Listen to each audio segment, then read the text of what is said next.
അട്ടപ്പാടി ആൾക്കൂട്ട കൊലപാതക കേസിൽ പ്രതികളുടെ ശിക്ഷ ജീവപര്യന്തമായി വർദ്ധിപ്പിച്ച ഹൈക്കോടതി വിധിയിൽ സംതൃപ്തിയും ഒപ്പം ചില വിയോജിപ്പുകളും രേഖപ്പെടുത്തി മധുവിന്റെ കുടുംബം രംഗത്ത്.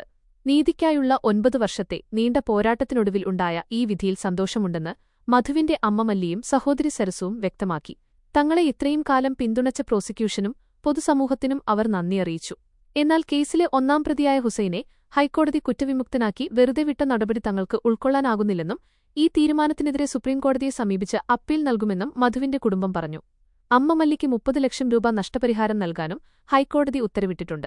മണ്ണാർക്കാട് പ്രത്യേക വിചാരണ കോടതി പ്രതികൾക്ക് മുൻപ് വിധിച്ചിരുന്ന 7 വർഷത്തെ തടവ് ശിക്ഷയാണ് ഹൈക്കോടതി ഡിവിഷൻ ബെഞ്ച് ഇപ്പോൾ ജീവപര്യന്തം തടവായി ഉയർത്തിയത്. കേസിലെ 12 പ്രതികൾക്കാണ് പുതുതായി ജീവപര്യന്തം ശിക്ഷ ലഭിച്ചത്.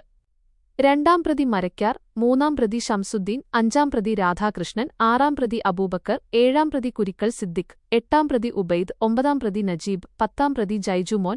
21 ലക്ഷത്തോളം സന്തുഷ്ടരായ ഉപഭോക്താക്കളും 2 ലക്ഷത്തോളം തിമിര ശസ്ത്രക്രിയകളും പൂർത്തിയാക്കിയ മലബാറിലെ ഏക കണ്ണാശുപത്രി Al Salama eye hospital, hospital road, Perinthalmanna. 12ാം പ്രതി സജീവ്, 13ാം പ്രതി സതീഷ്, 14ാം പ്രതി ഹരീഷ്, 15ാം പ്രതി ബിജു എന്നിവരുടെ ശിക്ഷയാണ് ജീവപര്യന്തമായി വർദ്ധിപ്പിച്ചത്.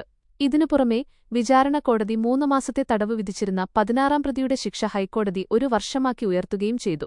അതേസമയം വിചാരണ കോടതി 7 വർഷം തടവിന് ശിക്ഷിച്ച 1ാം പ്രതി താവളം പാക്കുളം മേച്ചേരിൽ ഹുസൈനെ കുറ്റവിമുക്തനാക്കിയ കോടതി വിചാരണക്കോടതി മുൻപ് 4ാം പ്രതിയെയും 11ാം പ്രതിയെയും വെറുതെവിട്ട നടപടി ശരിവയ്ക്കുകയും ചെയ്തു.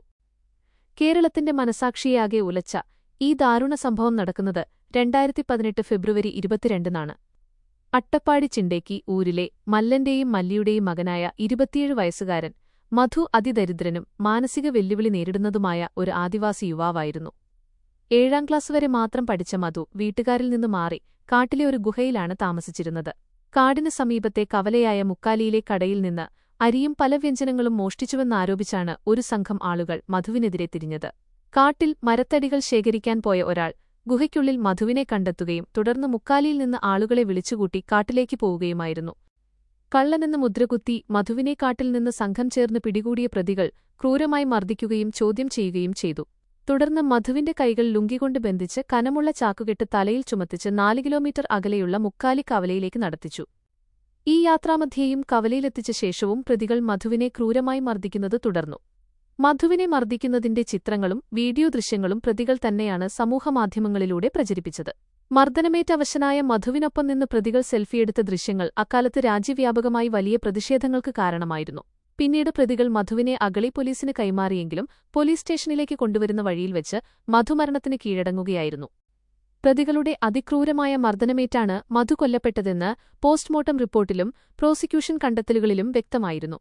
തലയ്ക്ക് പിന്നിലേറ്റ മാരകമായ മുറിവ്, തകർന്ന വാരിയെല്ലുകൾ, ആന്തരികാവയവങ്ങൾക്കേറ്റ ഗുരുതരമായ ക്ഷതങ്ങൾ എന്നിവയായിരുന്നു മരണകാരണം. മധുവിന്റെ ശരീരത്തിൽ ആകെ 42 മുറിവേറ്റ പാടുകളുണ്ടായിരുന്നു.